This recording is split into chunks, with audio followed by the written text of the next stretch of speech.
प्रणाम दोस्तों, कैसे हैं? राम राम।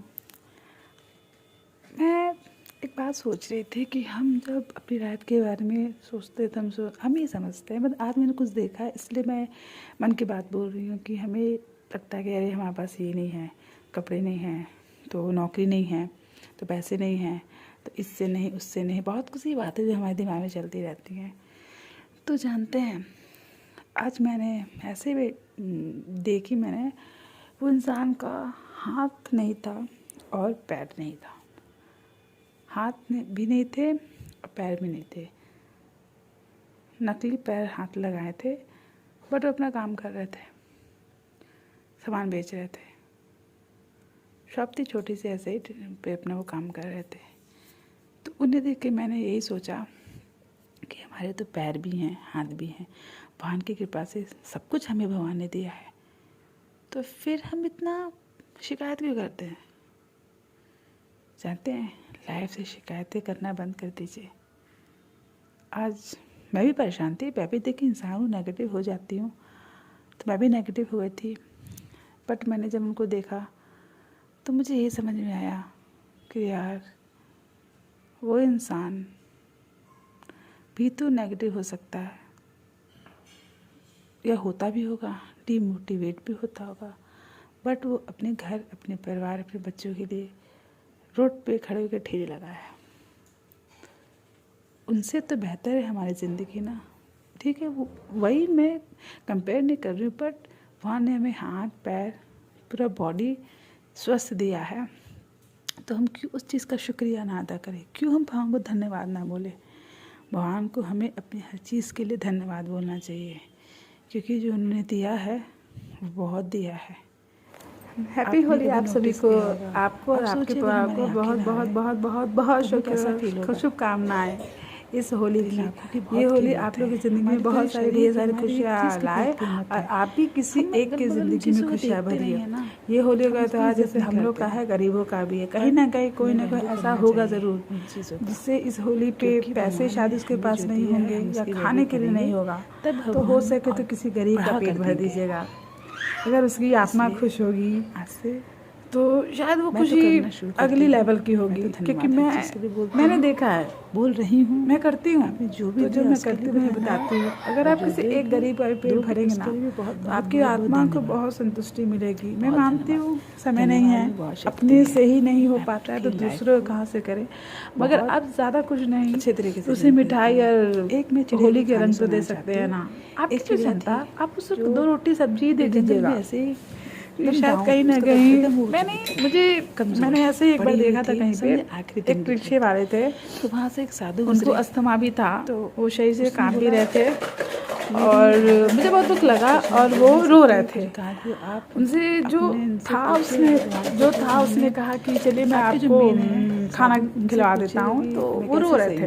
उन्होंने बोला कि मैं तो खाऊंगा मगर मेरे बच्चे क्या खाएंगे? उससे मुझे लिटरली बहुत तकलीफ है। तो हाँ, मैं शायद थोड़ा सा इमोशनल हो गई हूँ, क्योंकि मैं अपने साईं की बेटी हूँ, मैं अपने बाबा की ऐसी बेटी हूँ, मेरे भोलेनाथ की हूँ, तो शायद उन्होंने मुझे ऐसा इंसान बनाया है जो किसी की तकलीफ देख नहीं पाती है।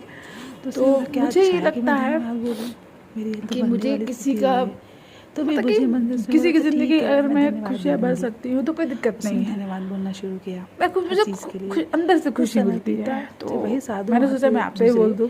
तो लाइफ में किसी के पास समय नहीं है। आज का दौर ऐसा हो गया कि अपने काम के लिए समय है, मगर हम अपने भगवान के आगे एक सेकंड बैठने के लिए समय नहीं है। पूजा करने में हम घबरा जाते हैं कि अरे कौन इतना करेगा, बट कभी शांति से आँख बंद करके बैठ कर देखिएगा, बहुत सुकून मिलता है। और कभी किसी गरीब का पेट भर के देखेगा, बहुत सुकून मिलता है। ये मेरा अपना कहना है कि मुझे ये है कि जब मेरी जॉब हो जाएगी तो ये मैं करूँगी कि किसी गरीब के बच्चे को पढ़ाऊँगी ज़रूर। ये मेरा सपना है एक तरीके से, क्योंकि मैंने बहुत से बच्चों को देखा है, भी हर चीज़ के लिए धन्यवाद वो बेबसी मैंने देखी है, मुझे बहुत तकलीफ होती है, भगवान जो है मुझे बिल्कुल नहीं अच्छा लगता। तो मैं चाहती हूँ मैं इतनी सक्षम हो जाऊँ।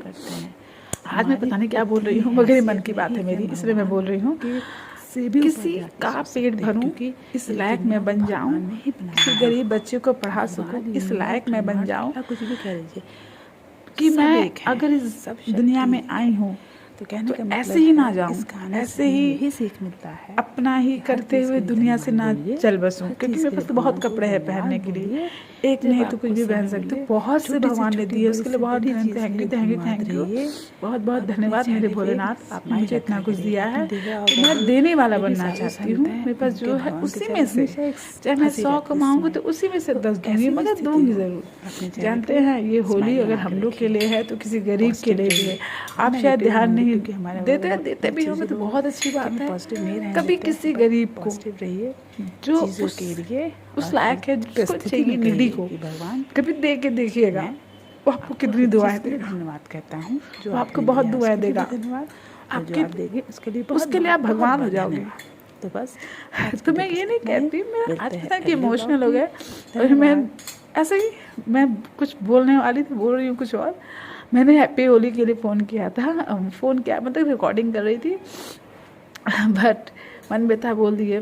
तो इतना ही कहना चाहूँगी कि किसी का पेट भर दीजिएगा उस दिन, किसी को अबीर या कुछ भी जो आपसे बन पड़े दे दीजिएगा, ताकि उसकी भी होली मन जाए, ताकि वो भी खुश हो सके।